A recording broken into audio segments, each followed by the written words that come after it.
What's up mga kabuhay OFW, panibagong araw at panibagong vlog na naman tayo. Bale ito yung nagkaroon ng leak yung valve plate niya mga kabuhay OFW. Mahina nga lang siya na leak, no? Pero kapag nag-start na yung compressor, lalakas din yan. Okay?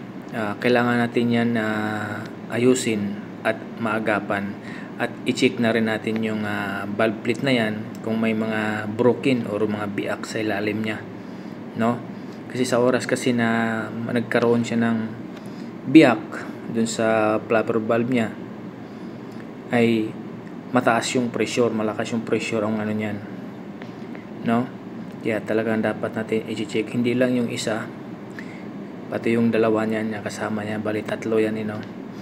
Kailangan talaga nating buksan para makita, no? Nagpa-request na rin ako, kaso lang isa lang binili, sabi ko tatlo.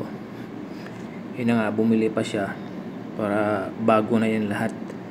Pagkatapos naman natin dyan ay siyempre sabay linis na rin yan sa oil pump, pati yung sa oil nyan i-drain natin, tapos ma-flushing.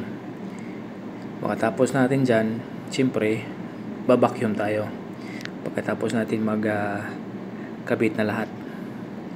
Okay, galing pa tayo sa duty ng gabi niyan, alas 3 tayo nag out, tapos tunting tulog, alas 7 ang pasok ng umaga.